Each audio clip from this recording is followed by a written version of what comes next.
ዓብድላህ ብኑ አቢ አሰራህ ይባላል። እሺ አመሰግናለሁኝ። እስቲ ቼክ አደርጋለሁኝ። ኧረ ከፈለክ አውጥቼ ማስረጃውን አሳያለሁ። እንደሰለመና ንስሐ እንዳደረገ ወደ እስላም እንደመጣ ላሳይህ። እንደገባ ምናምን ብታሳይኝ ደስ ይለኛል። አሳያለሁኝ። አብሽር።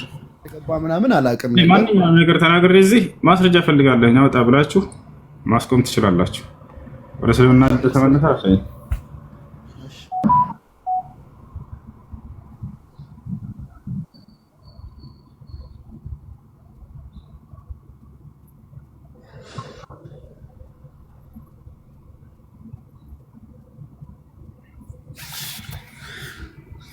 እሺ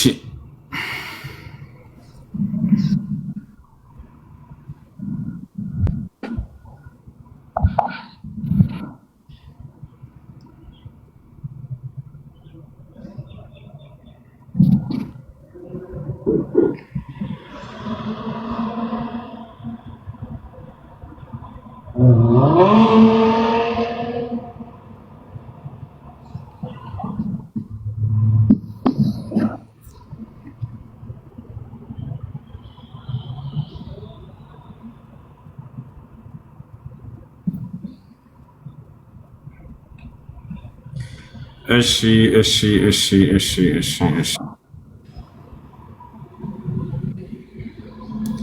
እሺ ምን ይላል እዚህ ጋር?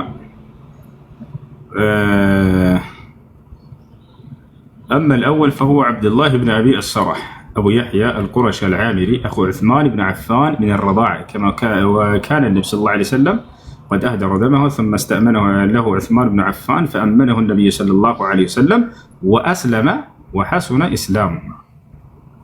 عن سعد بن أبي وقاص قال لما كان يوم فتح مكة أمن رسول الله صلى الله عليه وسلم الناس إلا 4 نفر وامرأتين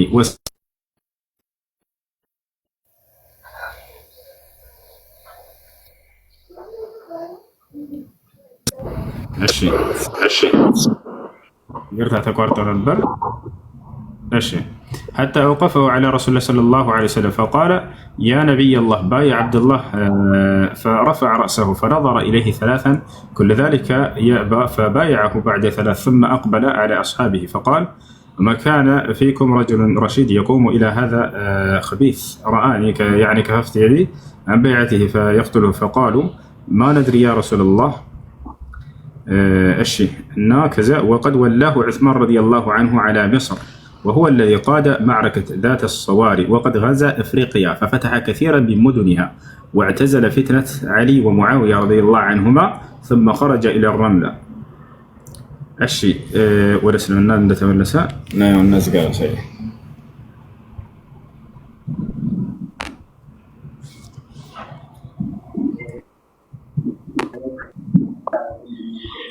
يا عبد الله بن أبي السرح يا نزقة وأسلم وحسن إسلامه هلال ولا أمرني أسكيل كير الله سلزي سونا من ناكره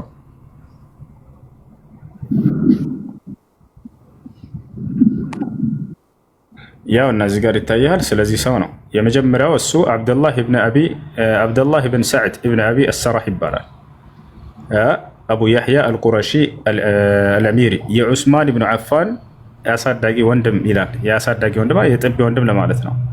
እና ይህን ሰውዬ መጨረሻ ላይ ሲገልጸው ምን ይላል ይታያል። እዚህ ጋር እስልምናን ተቀበለ ይላል። እስልምናን ተቀበለ እንደገና ተመለሰ ሰውየው ወአስለመ ይላል በአረበኛ ላይ ወደ እስልምናን ዳግም እንደተቀበለና እንደተመለሰ ቀጥታ ተቀምጧል። ስለዚህ ሰውየው ከዚያ በኋላ ምን ያደረገ ከተባለ ቅድም እንዳልኩህ የአፍሪካ በርካታ ሀገራቶችን የከፈታቸው እድል ያደረጋቸው ወደ እስልምና እንዲመጡ ያደረጋቸው እሱ እንደሆነ እዚህ ጋርም ይናገራሉ ማለት ነው። ያና ዑስማን ረዲየላሁ ዐንሁ የግብፅ አስተዳዳሪ ያደረገው ከዚያ በኋላ ማለት ነው። ዑስማን የነብዩ ሰለላሁ ዐለይሂ ወሰለም 3ኛው ኸሊፋ ነው። የግብፅ አስተዳዳሪ አድርጎ ሾመው ይላል እና የዳት አሰዋሪ ጦርነትንም መርቷል። አፍሪካን በመውረር ብዙ ከተሞቿ እንድላደረገ በአሊ ረዲየላሁ ዐንሁና በሙዓዊያ መካከል የነበረውን ሽኩቻ ራቀ ይላል። ከዛም ፍልስጤም ወደምትገኘው ወደ ረምላ ወጣ ይላል። ጎህ ሲቀድም አላህ ሆይ የእስራኤል መጨረሻ የንጋት ሶላት ይሁንልኝ አለ። ያውና ሰውየው መጨረሻ ላይ እየጸለየ ነው። የእስራኤል መጨረሻ የንጋት ሶላት ትሁንልኝ አለ። ያ ማለት እየሰገድኩኝ ውሰደኝ በዛው በሱብሒ ሶላት ላይ እያለ እየተናገረ ውዱ አደረገ፣ ከዚያም ሰገደ፣ በቀኙም ሰላምታ አሰላምተዋል ይላል። ከዚያም በግራው በኩል ሰላምታ ለመስጠት ሄደ፣ አላህም ነፍሱን ያዘ፣ ያውም በ59 ዓመቱ ነው ይላል። ስለዚህ መጨረሻ ላይ የሚገርምህ እየሰገደ ነው የሞተው ይሄ ሰው ሁላ ማለት ነው። ወደ እስልምና ተመልሶ ሶላቱን እየሰገደ እያለ አምላክ ያላህ ሆይ በዚህ በሱብሒ ሶላት ላይ ውሰደኝ አለ፣ ጸለየ። እየሰገደ እያለ አንደኛውን ጎን አሰላምቶ ወደ ቀኙ፣ ከዚያ ልክ ወደ ግራው ሲያሰላምት በዛው ሞተ። በጣም እስልምናው አምሮለት የሞተ ሰው ነው። እንደውም ከዚያ በኋላ ገብተዋል። ጥቅሱን ትነግረኛለህ? ለያዘው እሺ፣ ሙስሊም ነው። አንዴ እነግርሃለሁ። እንትን ላይ ነው የምታገኘው።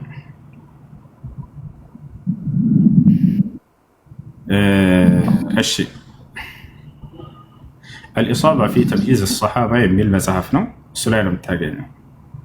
ሐዲስ ላይ እና ቁርአን ላይ አይደለም አሁን ያልከኝ? የእሱ የህይወት ታሪክ ነው። የህይወት ታሪኩ ላይ ነው የሚቀመጠው። እሱ ቁርአን ከአላህ ዘንድ የሚመጣ ቃል ነው። ሐዲስ ደግሞ የነቢ ስ ላ ስለም ንግግር ነው፣ ወይም ደግሞ የሰሓቦቻቸው ከነቢ ስ ላ ስለም ሲሰሩ ያዩትን የሚናገሩት የሆነ ንግግር ነው። ይሄ የሰሓቦች የህይወት ታሪካቸው አለ፣ እዚያ ላይ ነው የምታገኘው። ይህ ሰው ከሰሓቦች መካከል አንደኛው ነው። እኔ ምልክ አሁን ከሐዲስ እና ከቁርአኑ ውጭ የተጻፉ መጽሐፎች ተቀባይነት አለው ማለት ነው በእናንተ በእስልምና እምነት?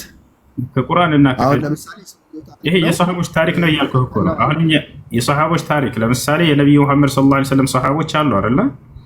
ለምሳሌ ስለ ማርቆስ፣ ስለ ሉቃስ የክርስቶስ ደቀ መዝሙር ናቸው ብለህ ታምናለህ አይደለ? የእነሱ ታሪክ የተጻፈበት መጽሐፍ ብታገኝ ያው ትክክለኛ የእነሱ ታሪክ ከሆነ ትቀበለዋለህ አይደል?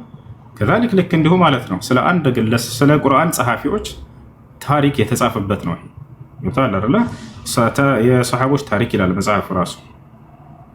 እሺ አልኢሳባ ፊ ተምይዝ ሰሃባ ይላል፣ እዚህ መጽሐፍ ላይ ታገኘዋለህ። ወይም ሲየር አዕላም አልኑበላ ይቅርታ፣ ሲየር አዕላም አልኑበላ ለልኢማም አልዘሀቢ የኢማም አልዘሀቢ ሲየር አዕላም አልኑበላ ሶስተኛው ሙጀለድ ቁጥር 34 ላይ ታገኘዋለህ።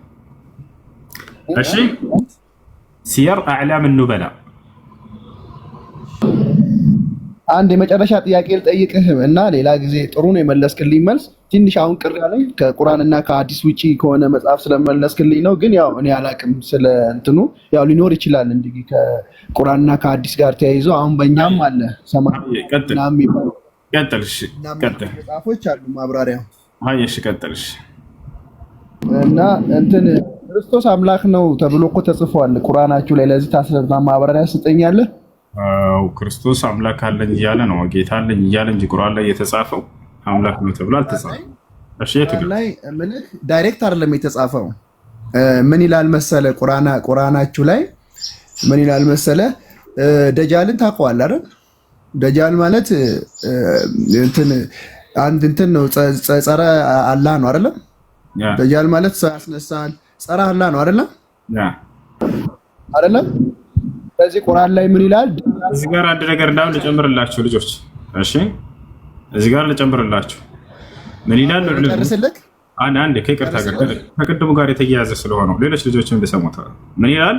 ወለም ነቂፍ ዐላ ሪዋያ ሰሒሐ አልኢስናድ አነ ዐብደላህ ብን አቢ ሰረሕ ካነ ዩሐርፍ አልቁርአን። ትክክለኛ ሰነድ ያለው ሐዲትን በፍጹም አላገኘንም እስካሁን ድረስ። ያ ሰሓባ ቁርአንን ሲበርዝ እንደነበር ወይንም ነቢ ስ ላ ስለም ያላዘዙትን ሲጽፍ እንደነበር የተባለው እንዳውም ዘገባው ትክክለኛ የሆነ አይደለም። ወኢነማ ፊ ቅሶቲሂ በታሪኩ ላይ ያለው ነገር ግን ምንድን ነው? አዘለሁ ሸይጣን ሰይጣን አጠመመው ወይንም ሰይጣን አንዳለጠው የሚል ቃል እንጂ የተገለጸው ቁርአንን ከነቢ ስ ላ ስለም እየሰማሁኝ እንዲህ ጽፍ ነበር የሚለው ራሱ ደካማ የሆነ ዘገባ ነው እያለን ነው። ታሪኩን እዚህ ሶሒህ የሆነ ሐዲስ ላይ ልስታች። ያው ምን ይላል? አብዱላህ ብኑ ዓባስ ከማንም በላይ እሱ ያውቀዋል አይደለ? አብዱላህ ብኑ ዓባስ ቡኻሪ ላይ፣ ሙስሊም ላይ፣ አቡ ዳውድ ላይ፣ ነሳኢ ላይ የተዘገበውን ሐዲስ ምን ይላል? ስለዚያ ሰው ሲናገር عن ابن عباس رضي الله عنه قال كان عبد الله بن سعد بن أبي سرح يكتب لرسول الله صلى الله عليه وسلم. عبد الله بن أبي سرح لنبي محمد صلى الله عليه وسلم قرآن يصف نبر على أو يصف نبر فأزله الشيطان سيطان قنا عنده اللتأو يلعب هياشو فلحق بالكفار ودك هديانوچم هيدا تتقال علق بك እንዲህ እያለ ሲጽፍ ነበር ምናምን የሚለውን ነገር በፍጹም አልገለጸውም አብደላህ ብን ዓባስ። በቃ እንደ ማንኛውም ሰው አመነና ከዛ ከፈረ ነው ያለው። እሺ ቀጣይ ጥያቄ ምን ነበር? ቀጥል። ኦኬ ደጃል እንትን የጸረ አላህ ነው አይደል የሚባለው በቁርአኑ? ቀጥል፣ ጥያቄህን ጨርስ። እና ምን አየው መሰለህ ቁርአን ላይ የሆነ ሰው ሲያነብን ያየሁት ደጃል ሂ ኢዝ አንቲክራይስት ይላል። ደጃል አንቲክራይስት ነው። ደጃል ሐሰተኛ አምላክ ከሆነ ክርስቶስ ትክክለኛ አምላክ ነው ማለት ነው። አንቲ ማለት ተቃራኒ ነው አይደለ? ቁርአን ላይ አለ ደጃል ኢዝ አንቲክራይስት ይላል። እና ለዚህ ምንድነው ማብራሪያ ያለ? እስቲ ብታብራራልኝ ብዬ ነው። ቁርአን ላይ አንቲክራይስት ወይንም እንደዛ ሳይሆን የሚለው ሐሰተኛው ክርስቶስ ነው ማለት ነው። እሺ ደጃል መሲሑ ደጃል ሐሰተኛ አላህ ይሆንና ደጃል ሐሰተኛ አምላክ ነው ይላል። ደጃል ግራ አይኑ ነው ቀኝ አይኑ ጠፍቷል ምናምን ይልና ስለ ደጃል ብዙ ማብራሪያ ይሰጥና ከዛ ደጃል ሰው ያስነሳል። የሞተ ሰው በቃ አላህ ስልጣን ሰጥቶት ግን ሐሰተኛ አምላክ ሆነ። ደጃል ሐሰተኛ አምላክ ነው። ደጃል አንቲክራይስት ነው ይላል። ያ ማለት ደጃል ሐሰተኛ ከሆነ ክርስቶስ ትክክል። አንቲ ማለት ተቃራኒ አይደል? ደጃል ሐሰተኛ አምላክ ነው ብሎ ቁርአናችሁ ከገለጸ በኋላ ደጃል የክርስቶስ ተቃራኒ ነው ይላል፣ አንቲክራይስት። ስለዚህ ደጃል ሐሰተኛ ነው ማለት ክርስቶስ ትክክለኛ አምላክ ነው ማለት ነው ኖ ምንም የሚያገናኘው ነገር የለም። የትኛው ጋር ነው እንደው ያለ ቢባል እንኳን ክርስቶስ ትክክለኛ መሲህ መሆኑን ነው የሚመሰክረው። መሲህ ማለት ክርስቶስ አለ ቁርአን ላይ አለ ነው? የለም። እሺ እንደሱ የሚል የለም። ለማንኛውም ልንገርህ ያለውን ነገር አዳምጠኝ።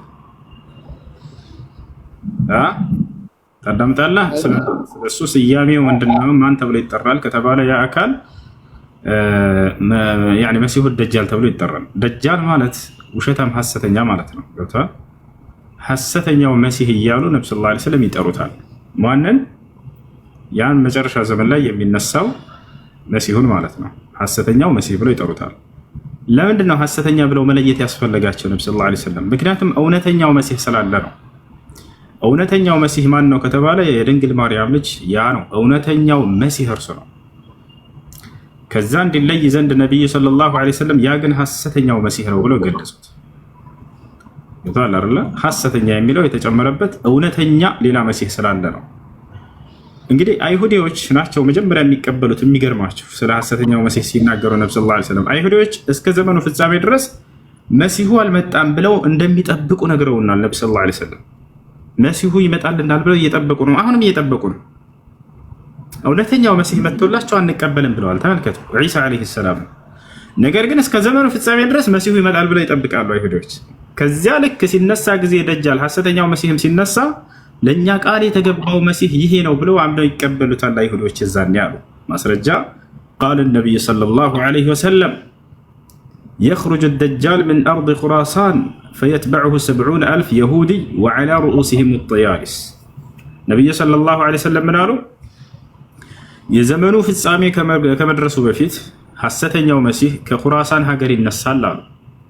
ዛሬ ላይ ኢራን ተብላ ከምትጠራው ማለት ነው። ቦታቸዋል ከዛች ሀገር ይነሳል።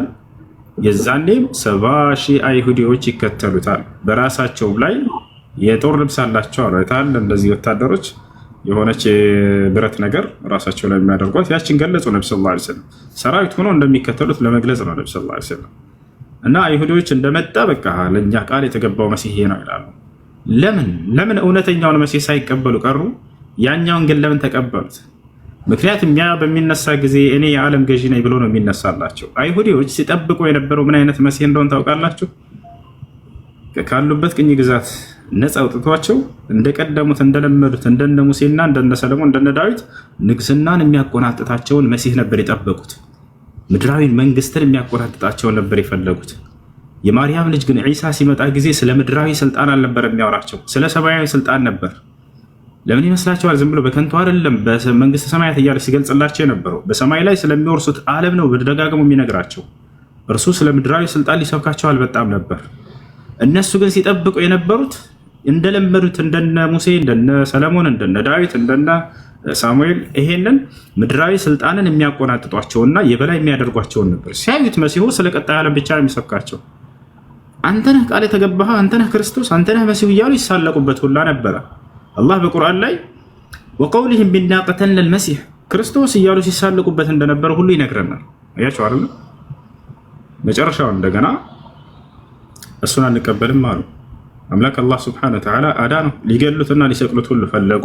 አምላክ አላህ ነገረው። ወመከሩ አለ፣ በእርሱም ላይ ተንኮልና ሴራን ሰሩበት አለ። ወመከረ አላህ፣ እኔ ደግሞ ተንኮልና ሴራቸውን የማውቅ ነኝና ያንን ተንኮላቸውን አከሸፍኩባቸው እያለ ተናገረ። ወላሁ ኸይሩል ማኪሪን፣ እኔ የተንኮለኞችን ተንኮል የማውቅና የማከሽፍ የሆንኩኝ አምላክ ነኝና እያለ ተናገረ አላህ። ከዚያ ለዒሳ ነገረው። ኢዝ ቃለ አላሁ ያ ዒሳ፣ አንተ ዒሳ ሆይ አለው፣ ኢኒ ሙተወፊከ ወራፊዑከ፣ እኔ ወደ እኔ ልወስድህ ነው ወደ እኔም ላነሳህ ነው አለው። ወሙጠሂሩከ ሚነ ለዚነ ከፈሩ፣ ከነዚያ ከካዱትም ከይሁዳውያኖች ላድንህ ነው አለው። ላነጻህ ነው ላጠራህ ነው አለው። ስለዚህ መሲሁ ዒሳ ዓለይሂ ሰላምን አላህ አነሳው። የዘመኑ ፍጻሜ ከመድረሱ በፊትም ዳግም ወደ ምድር ያወርደዋል። ያ ሐሰተኛው መሲህ ልክ አይሁዶች የዘመኑ ፍጻሜ ሲቀበሉትና አብረው ከሱ ጋር ዓለምን ሲዞሩ የዛኔ እውነተኛው መሲህ ይወርዳል ከሰማይ። ነቢዩ ሰለላሁ ዓለይሂ ወሰለም ተናገሩ። የዘመኑ ፍጻሜ ከመድረሱ በፊት የማርያም ልጅ ከሰማይ ይወርዳል። በሚወርድም ጊዜ በመላእክቶች ታጅቦ ነው የሚወርደው አለ። በመላእክት አጅበውት ይወርዳሉ ዒሳ ዓለይሂ ሰላም። ከዚያ በኋላ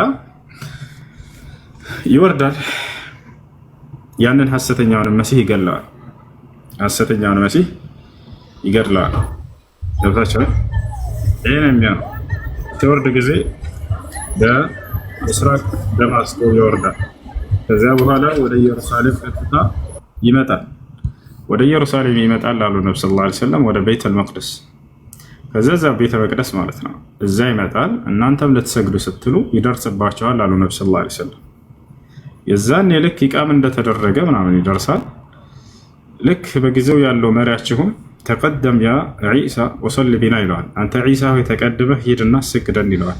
ኢነሃ ቂመት ለኩም ብሎ ይመልስላችኋል አሉ። እርሱ ለእናንተ ነው ኢቃም የተደረገው፣ ስለዚህ እናንተ አሰግዱ ይላችኋል። ከእናንተ አንዳቸውም ታሰግዳላችኋል።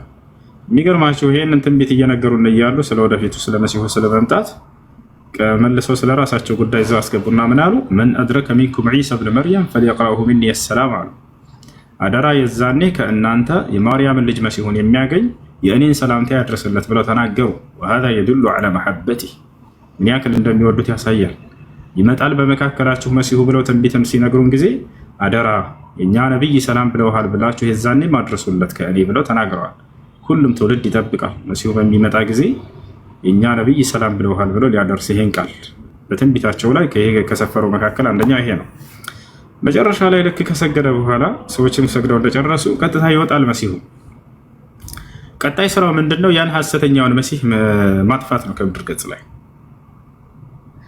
መሲሁ ዒሳ ዓለይሂ ሰላም ልክ እንደወጣ ፊት ለፊት ይገናኛሉ። ከቤተል መቅደስ ከቤተ መቅደስ ኢየሩሳሌም ከሚገኘው ልክ ከዛ እየወጣ እያለ ሐሰተኛው መሲህ ወደ እርሱ እየመጣ ይገናኛሉ ፊት ለፊት። ነቢይ ሰለላሁ ዐለይሂ ወሰለም ቀጥለው ምን አሉ?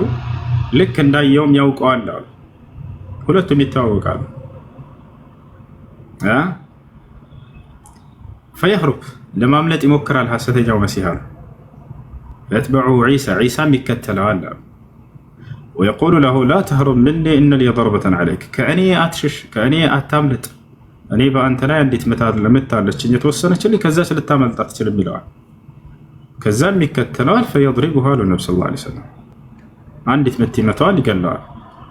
ከዚያ በፊት ግን ነቢዩ ሰለላሁ ዐለይሂ ወሰለም ምን አሉ? ወዕንደማ የራሁ የዙቡ ከማ የዙቡ ልሚል አሉ። ዕንደማ የضዑ ፊል ማእ፣ ሐሰተኛው መሲህ እውነተኛውን መሲህ በሚያዩ ጊዜ ይቀልጣል አሉ ነብዩ ሰለላሁ ዐለይሂ ወሰለም። ልክ ጨው ውሃ ውስጥ ሲገባ እንደሚቀልጠው አሉ። ተመልከቱ። ለምን? መሲሁ ከሰማይ በሚወርድ ጊዜ ሌላ ደስታ ተአምራቶችን ይዞ ይመጣል፣ ከአላህ ይሰጠዋል። ምንድን ከተባለ ጠላትን በአይኑ በማየት ብቻ የማቅለጥን ተአምር ይሰጣል። ይሄ የሚደንቅ ነው ወላሂ። ማንም ጠላት እርሱን ቀርቦ ጫፉን እንዳይነካው አላህ ሱብሓነሁ ወተዓላ ምን አድርጎለት ነው የሚልከው? አይኑ በማየት ብቻ ያቀልጣቸዋል። ነቢያችን ሰለላሁ ዐለይሂ ወሰለም ሐዲስ ላይ ትንቢቱ ላይ ሲናገሩ ወለው ተረከሁ ለዛብ አሉ። መሲሁ ዝም ብሎ በማየት ብቻ ቢቆይ ኑሮ እያየው ይቀልጥና ይጨርሰው ነበር አሉ። ተመልከቱ።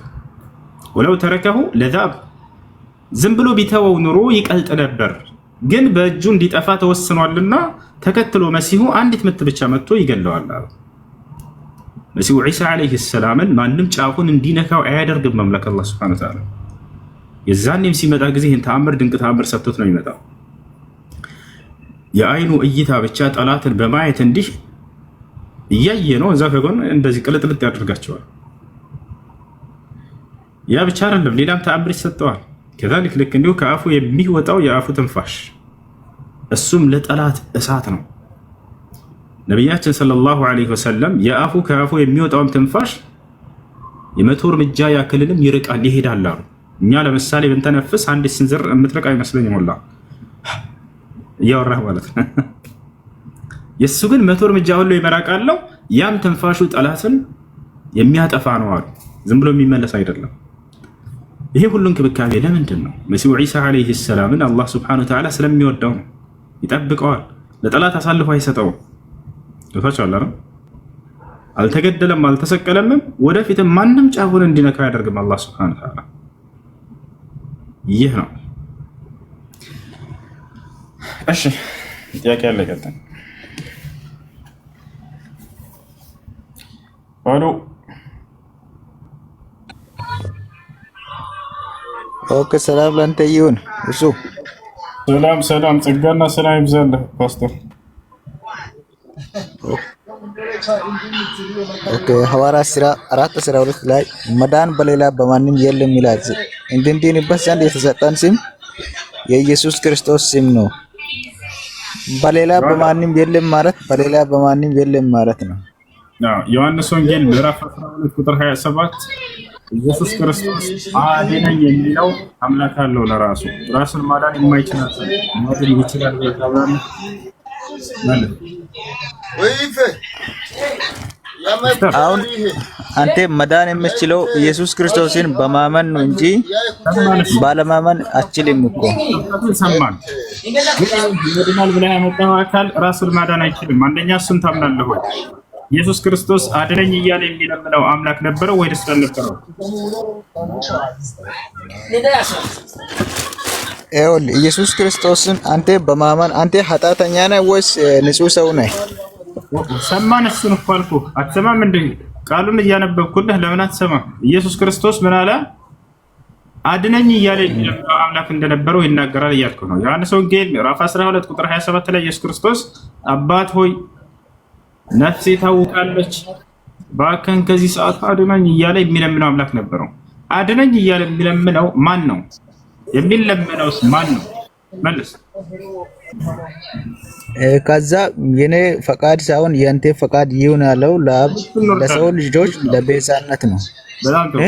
አድነኝ እያለ እየተናገረ ያለው ማን ነው? አምላክን እግዚአብሔርን። ማን ነው ባይ አድነኝ የሚለው ማን ነው? ኢየሱስ ነው አይደል?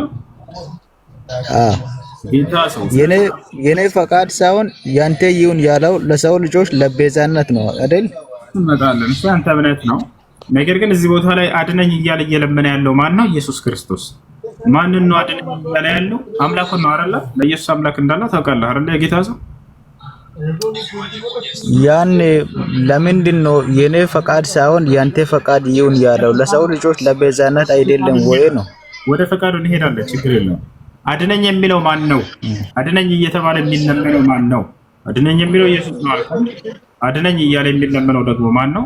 እግዚአብሔር ነው። ገብቶሃል አይደል? ያ ነው።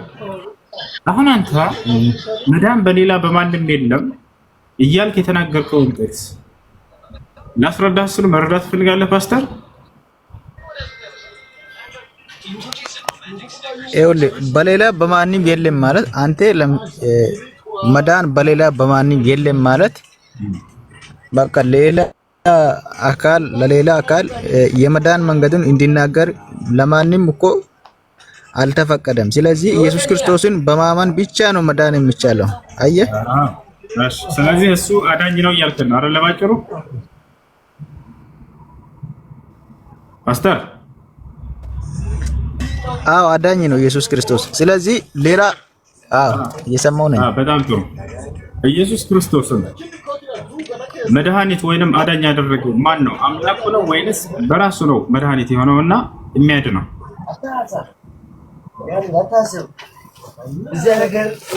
በራሱ ነው የሚያድነው።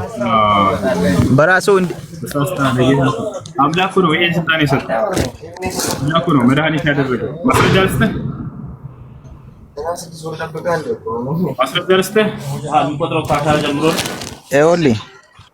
ይኸውልህ ሳይሆን ማስረጃ ምን ትሰጣለህ? ኢየሱስ ክርስቶስን መድኃኒት ያደረገው መዳን ይኸውልህ መዳን የሚቻለው ኢየሱስ ክርስቶስን በማመን ነው ወይስ ባለማመን ነው? ሌላ መንገድ የለም። አዳምጣለህ። ኢየሱስ ክርስቶስን መድኃኒት ያደረገው ሌላ አካል አለ ወይንስ በራሱ ነው ይሄንን ስልጣን የያዘው የነበረው? ወይንስ ይሄን ስልጣን ተሰጥቶ ነው በመሰጠት ያገኘው? ወይንም መድኃኒት ተደርጎ ከሆነ ፍጡር መሆኑን እንዳውም የሚያሳይ ማስረጃ ነው የመጣው። አምላክ አዳኝ አይደረግም፣ በራሱ አዳኝ ነውና። ክርስቶስ አምላክ ስላልሆነ አምላክ መድኃኒት አደረገ። ገብቶሃል? አሎ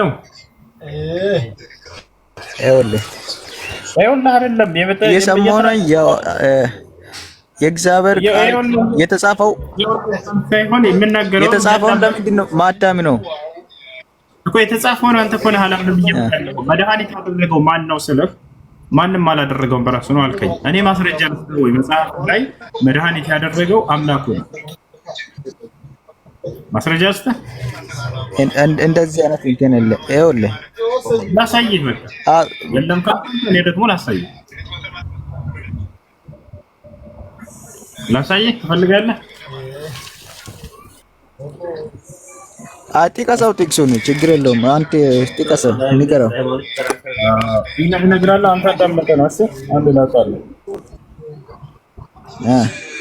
ነገም ወደ ራስ ይመጣል። አንተ እዚህ ቲክቶክ አምጥተህ ሰው እዚህ ለነብሱ ያድራል። እዚህ ሰዓት 13000 ተከታይተናል። ፈጣሪ ቢሰማኝ እዚህ ጋር እናመጣኝ ነበር ማለት ነው። ቤታለው እንጀራ ይዘርቻለሁ። ፈልገህ ነው መጣው ነው ሜር ትችላለህ። የተረከለ አራኒ አሁን የሚመስል ካገኘ አንዴ ፕሊዝ ሳይለንት ወንጀል ስራ ይላል። አንዱና ፓኪስታን ላይ ፋንክ እየሰማሁ ነኝ።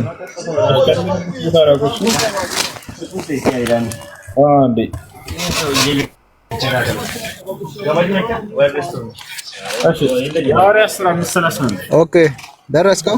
የሐዋርያት ሥራ ሮሜ የሐዋርያት ሥራ 5:31 ላይ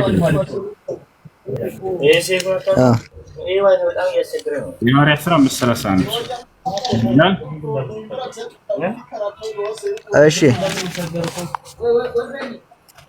እንደዚህ ስንመጣ ነው ችግሩ ሁሉ ተደሉ በገብ ንገረው። እኛ ደግሞ እዛ ሌባ ሩዚ ያለቀ ሽንኩርት ያልቃል፣ ድንች ያልቃል የገዛ እኮ ምን ያለ እዚህ ቦታ አሁን ስለ ኢየሱስ ክርስቶስ አዳኝነት ነው የሚናገረው። አንደኛው መድኃኒት ተደርጎ ነው ያደረገው አካል አለ እያልኩህ ነው። ተደረገ ደግሞ አድራጊው ነው አምላክ የሚባለው። የተደረገው አካል አምላክ አይደለም። መደረጉ ፍጡር መሆኑን ያሳያል። ፈጣሪ አምላክ መድኃኒትነትን በሹመት በተሰጠው በመደረግ ያገኛል። ስለዚህ አዳኝ የሚለው ራሱ ፍጡር መሆኑን ነው የሚያሳየው። ለካል አይደል? አንድ ቃል ወደ ይኸውልህ የእግዚአብሔር ልጅ ማን ነው? ለአንተ አጭር ትናገር ጥያቄ አሉን አንብበ ወዲያው ቴክስት አድርገህ ያያያል። 5:21 ነው አይደል ያልከው? ሐዋርያት ሥራ 5:21 5:30 እንደገባበት ጀምሮ የኛው ቼክ አደረኩባለሁ ወጣላል። እሺ ሊያነብልህ ችግር የለም። 5:31 ደቀ መዛሙርቱም ሕዝቡ ሲያገፋፉ አረታው የሐዋርያት ሥራ 5:31 ነው ያልከው እኮ 5:31 ደርሻለሁ። 5:31 ምን ይላል? ይኸውልህ ደቀ መዛሙርቱም ሕዝቡ ሲያገፋፉ የጌታ ሰው ምን ሆነ ነው? ያሳየህ አንድ ጊዜ ይታያል። እዚህ ጋር ያው የሐዋርያት ሥራ ምዕራፍ 5 ቁጥር 31 ከኔ ጋር ነህ? አዎ ፓስተር ምን ይላል እዚህ ጋር? ይህን እግዚአብሔር ለእስራኤል ንስሐን የኃጢአትንም ስርየት ይሰጥ ዘንድ ራስም መድኃኒትም አድርጎ በቀኙ ከፍ ከፍ አደረገው ይላል። መድኃኒትም አድርጎ ይላል። መድኃኒት ያደረገው ማን ነው? ኢየሱስ ክርስቶስን እግዚአብሔር ነው የጌታው ሰው። ስለዚህ መድኃኒት በመደረግ ያገኘው ስልጣን ነው ማለት ነው አይደለ? መድኃኒትነቱ ያደረገው አካል አለ። ይኸውልህ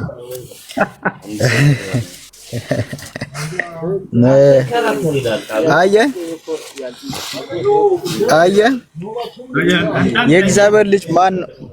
ስልጣንን ሁሉ ተሰጥቶ የሚገርም እኮ ነው። አዎ እኮ ተሰጥቶ ግን አምላክ ነው ይሄ እኮ ስልጣን ተሰጣ። አሁን በተሰጠው በስልጣኑ እኮ የሰው ልጅ ወደ እግዚአብሔር መንግስት የሚገባው። ለምሳሌ ባለስልጣኑ ወደ እግዚአብሔር መንግስት ሰዎች እሱን ያልተቀበለው እሱን ያላመነ እንዳይገባ ይከለክላል ወይስ አይከለክልም ነው? እሱ ለራሱ መስጠት አይችልም። ሰማያት መስጠት አይችልም። እሺ መስጠት እንደሚችል ሊያሳይ ማስረጃ እኔ ያሳያለሁ። እኔ መስጠት አልችልም ብሎ ቃል በቃል የተናገረበት ልስጥህ እኮ ይኸውልህ እሱን ያላመነ እሱን ያልተቀበለ ኢየሱስ ክርስቶስን ያልተቀበለ ወደ መንግስተ ሰማያት እንዳይገባ ኢየሱስ ክርስቶስ እንደሚከለክል ማስረጃ ልስቲ ወይ ነው? ትንሽ በቃ አንብበሽ የምትፈልገው ፕሊዝ ሳይለንት ፕሊዝ። እሺ ይኸውልህ ዮሐንስ ወንጌል 5:21 ክፈተው። እሺ አንብብ እየሰማህ ንገረና። እሺ ትንሽ ይቅርታ አድርጉ፣ የቦታ ችግር አለ። ያው የሀገር ችግር ታውቃላችሁ። እሺ 5:21 ዮሐንስ ወንጌል 5:21 እሺ ኦኬ አንብብ። እሺ አንብብልን እየሰማህ ነው። እሺ አዎ 5:21 ማለት ነው። ይኸውልህ 5:21 ሰዎች ሁሉ አብን እንደሚያከብሩት ወልድን ያከብሩት ዘንድ ፍርድን ሁሉ ለወልድ ሰጠው እንጂ አብ በአንድ ሰው እንኳ አይፈርድም። አየህ። ስለዚህ መድኃኒቱ ማን ነው? ኢየሱስ ክርስቶስ ነው። የሚፈርደው ማን ነው? ኢየሱስ ክርስቶስ እራሱ ነው። አየህ። አሁንም ድጋሚ አንብብ። እሱ በጣም አሁን እያከበርኩ ነው የምጠይቅህ። ወያዳን ተረጋበል። የተጠየቀው ሌላ የምታወራው ነበር። መንግስት ማስገባት ወይንም መስጠት አይችልም ኢየሱስ ክርስቶስ ይላል አይደል? አሁን ላሳይህ ጥቅስ መጽሐፍ። ኦኬ እኔ መስጠት አልችልም ያለው ይኸውልህ እንደምችል ይኸውልህ ጥቅስን ልስጥ። አሁን ይኸውልህ ዮሐንስ ወንጌል 5:21 አንብቤ ኢየሱስ ክርስቶስ እሱን ያልተቀበለ መንግስተ ሰማያትን እንዳይገባ ይከለክላል ነው እያልኩ ያለሁት። ዮሐንስ ወንጌል 5:21 አንብብ ነው። እንደሱ አይደለም። አንተ ያነበብከው ሌላ ነው። እየተናገርክ ያለው አብ ሙታንን እንደሚያነሳ ሕይወትም እንደሚሰጣቸው እንዲሁ ወልድ ደግሞ ሌላ ነው። እባክህን አዳምጥ። አልበቃ መንግስተ ሰማያትን እኔ የምሰጠው ነገር አይደለም። ያኔ መስጠት አልችልም ብሎ የተናገረበትን ላሳይህ ወይ ዘለቀ ይኸውልህ ይኸውልህ ጥቅስ ነው እንደ ይኸውልህ አረሰዋለሁ እያሳየሁት ሹ ያኔ ይኸውልህ ሹ ያኔ ይኸውልህ ዳኒ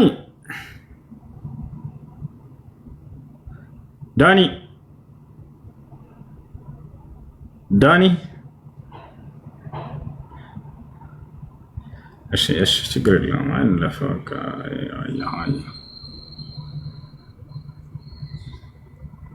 እሺ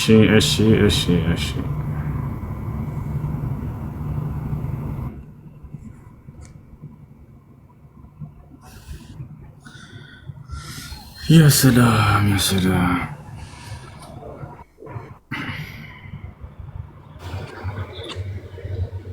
አሰላሙ አለይኩም ወራህመቱላሂ ወበረካቱ።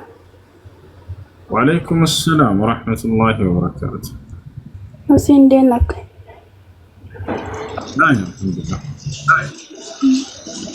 እኔ ጥያቄ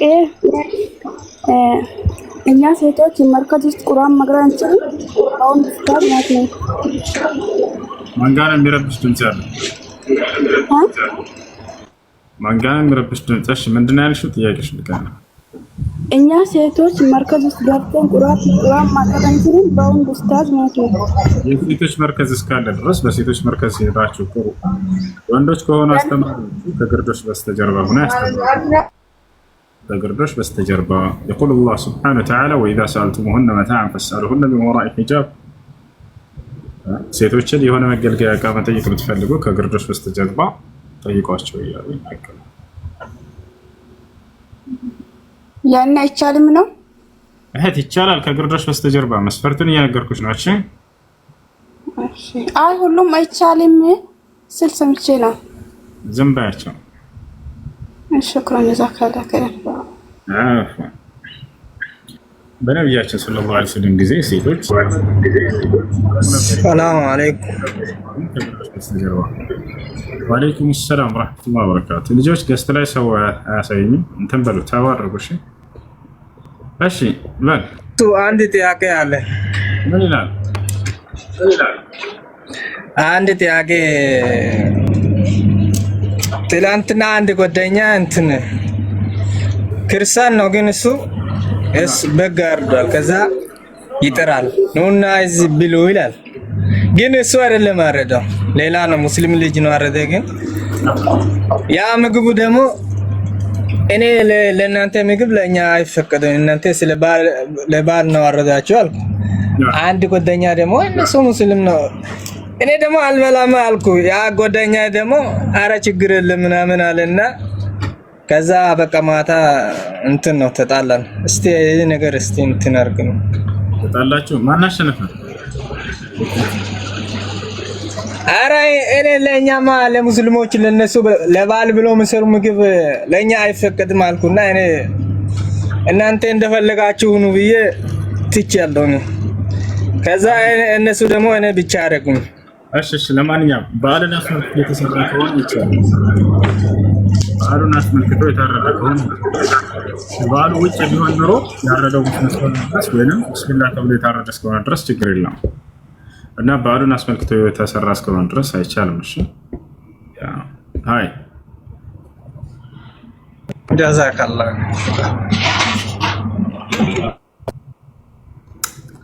እሺ አለይኩም ሰላም ወራህመቱላሂ ወበረካቱ። አንድ ጥያቄ ብቻ ነበረኝ።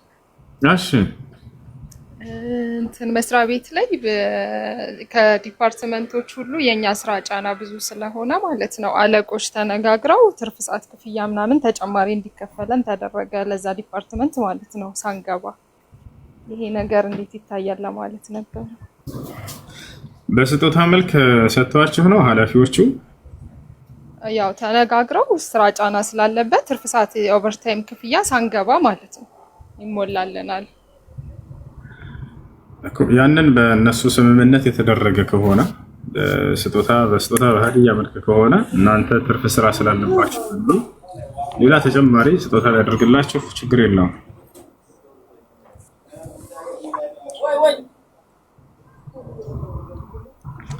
እሺ ሰላም አለይኩም። ወአለይኩም ሰላም ወራህመቱላሂ ወበረካቱ።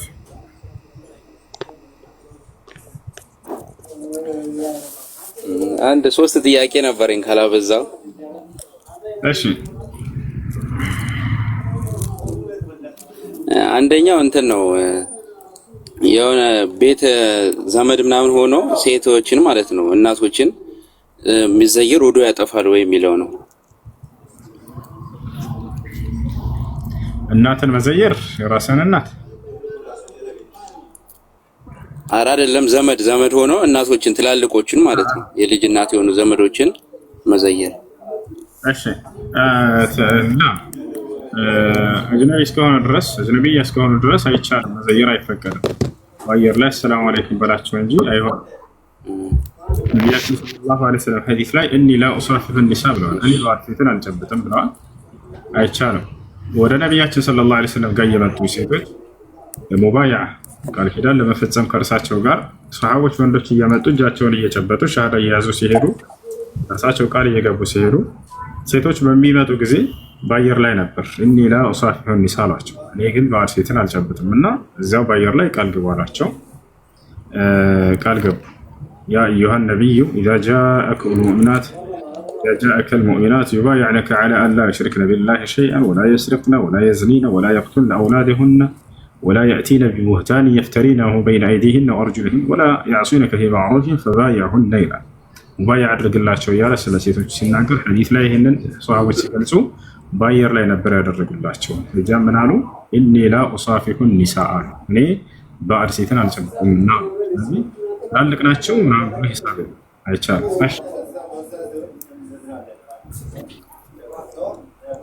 እሺ ሁለተኛው ጥያቄ ደግሞ የሆነ ሰው ሐቃችንን ቢወስድብንና ያ ሰው ሳያቅ ግን ሐቃችንን ሰርቀን ብንወስደው ይቻላል ወይስ አይቻልም የሚለውን ለማወቅ ነው።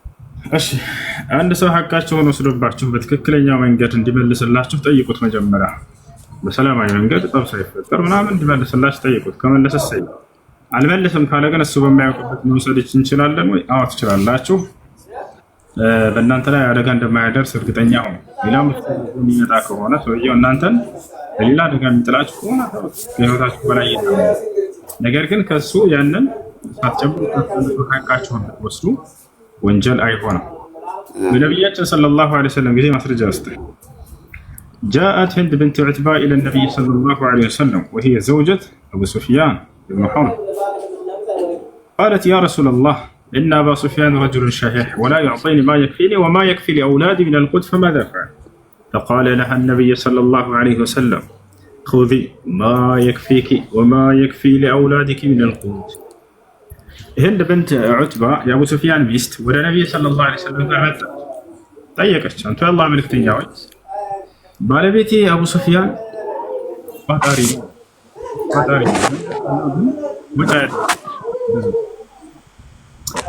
ናስ ተቸገርኩ ምን ላድርግ አለ። በዚያ ነብዩ ሰለላሁ ዐለይሂ ወሰለም ምን አሏት? ለአንቺና ለልጆችሽ የሚበቃሽን ቀለብ እሱ ሳያውቅ ቢሆንም ያዥ ውሰጂ አላት። ወንጀል አይደለም። ለምን ከተባለ አንድ ባል ሚስትና ልጆቹን የመቀለብ የማስተዳደር ግዴታ ስላለበት ያን አላወጣም ካለ ዛኔ ሚስት ብታነሳ እንደ ወንጀል አይቆጠርባትም። ይህ የተደነገገላት ሐቅ ስለሆነ የነፈጋትን የሚገባትን ሐቅ እንጂ ያነሳችው ሰረቀች አይባልም። በዚሁ ቅያስ ልክ እንዲሁ አንተ ከሰዎች ዘንድ ሐቅ ካለ ብትወስድባቸው ሰረክ ሳይሆን የሚባለው ያንን የተነፈከውን የተወሰደብህን ሐቅ ነው ያሰርከው። ስለዚህ ወንጀል አይደለም። እሺ በዚሁ አንፃር ቀደምም ኮሜንት ላይ ቻለሁኝ ማዳም ገንዘቤን አልሰጥም ብላኛለች አልሽው ልጅ ማንሳት ትችላለች።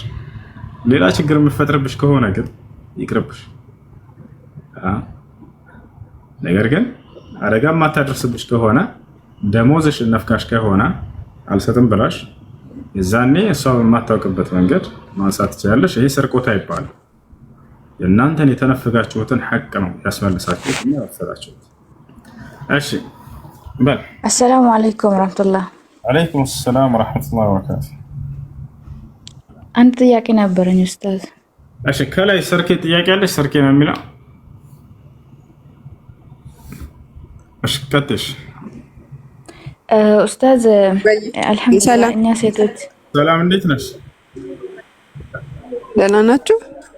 ለና አልሐምዱሊላህ። ጥያቄ ልጠይቅህ ነበር።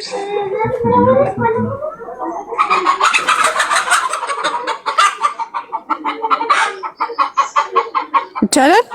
ድምጽ ጠፋ።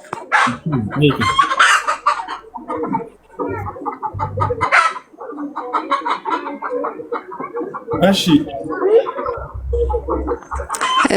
ቴዎሎጂ አይደለም የምጠይቀው፣ ጀነራል የሆነ ነገር ነው የማስተውለው ነገር እና እናንተ እንዴት ታዩታላችሁ ብዬ ነው።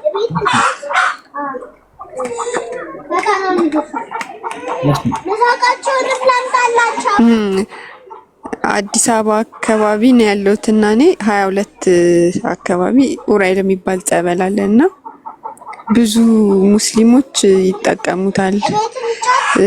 ዳንም የሚሉ ብዙ ሰዎች አሉ እኛ የምናውቃቸው እና ይሄ እንዴት ሊሆን ይችላል? አንድ ሰው የማያምንበት ቦታ ሄዶ እንዴት ሊሆን እንደቻለ በፊት ጠይቀሽ ነበር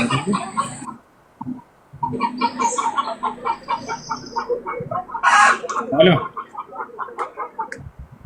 ወይ? አንተ ቤት አልጠየኩም፣ ሌላ ሰው ቤት ኧረ አልጠየኩም። ስለማስፋት ነው። እኔ አልጠየኩም። እሺ አዳምጪሽ ልመልስ ነው። ማነው ፈዋሽ የሚለውን እንመልከት። በሁሉም ማለት ነው፣ እንደ መጽሐፍ ቅዱስም እንደ ቁርአንም ፈዋሹ ማን ነው? ፈዋሹ ማን ነው ከተባለ አምላክ ነው። አጥቷል አይደል? ስለ መሲሁ መፈወስ በተለይ እንነጋገር። የመሲሁ መፈወስ ወይንም አዳኝነት ለታመሙ ሰዎች ሁሉ ይፈወሳሉ እዛ የሚለውን እንመልከት። በመጀመሪያ አምላክ አላህ ሱብሓነሁ ወተዓላ ኢብራሂም ዓለይሂ ሰላም ምን ይላል? ወኢዛ መሪድቱ ፈሁወ የሽፊን አለ። በምታመም ጊዜ የሚፈውሰኝ የእርሱ አምላኬ ነው አለ። እያቸው አይደለ? ማነው ፈዋሹ? አላህ ሱብሓነሁ ወተዓላ። ነቢያችን ሰለላሁ ዐለይሂ ወሰለም ሐዲስ ላይ ምን አሉ? አላሁመ አንተ ረቡ ናስ አዝሂቢል ባእስ እሽፊ አንተ ሻፊ ላ ሽፋአ ኢላ ሽፋኡክ ይል ነበር። አምላክ አላህ ሆይ አንተ የሰዎች ሁሉ ጌታ ነህ አሉ።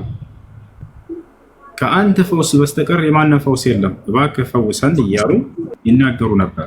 ገብቷችኋል አይደለ?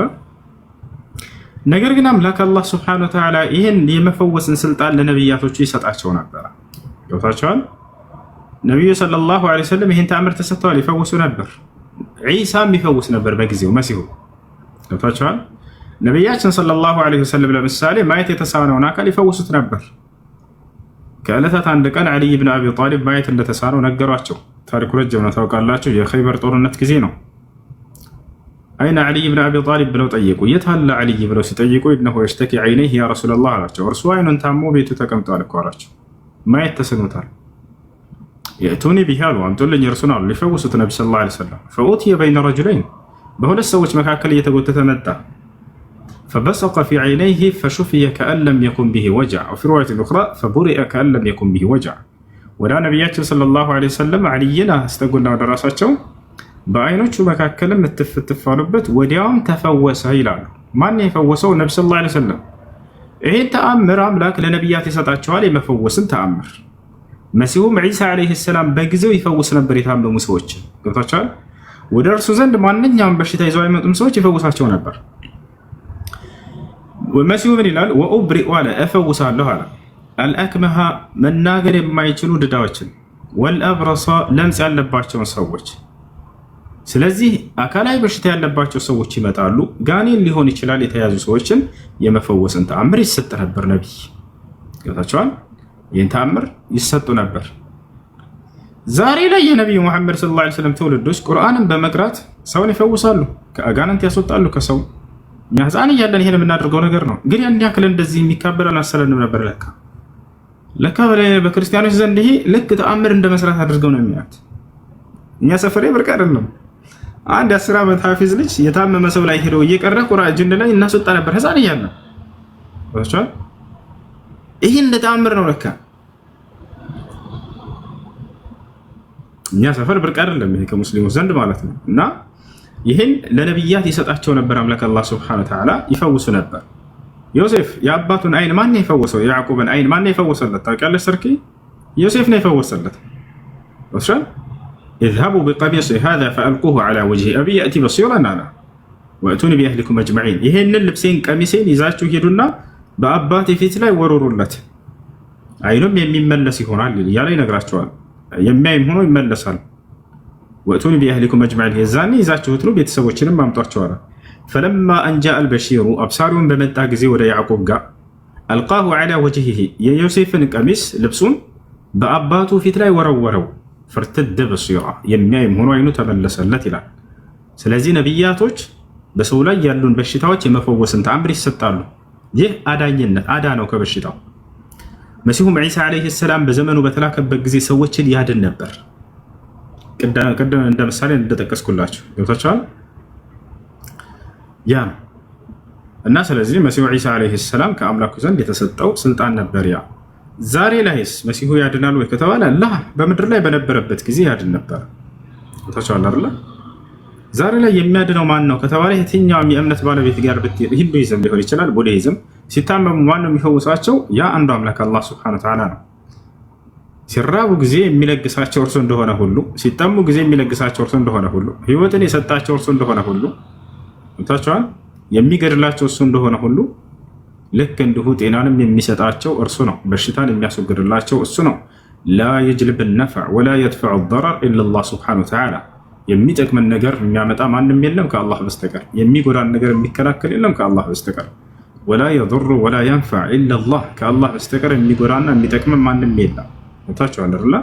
ይህ ነው እና ሰዎች በየትኛውም እምነት ተከታይ ሊሆን ይችላል ሲታመሙ ጊዜ የሚፈውሳቸው በእውነቱ አላህ Subhanahu Wa Ta'ala ነው። ግን ከላይ እነዚህ ሰዎች ያ ያደረጉት ነገር እሱ የፈወሳቸው ይመስላቸዋል። ያችሁ ያ እሺ። ሰላም አለይኩም። ወአለይኩም ሰላም ወራህመቱላሂ ወበረካቱ። እኔ 3 ጥያቄ ወይ ነምበሪ ማለት ነው ታላበዛኝ። እሺ ጊዜ ስለሌለ ከሶስተኛ ጀምረሽ ከዛ ወደ አንደኛ ትሄጃለሽ፣ ከዛ ሁለተኛው። እሺ ሶስተኛው እኔ መጀመሪያ ሀገር እንዳለሁኝ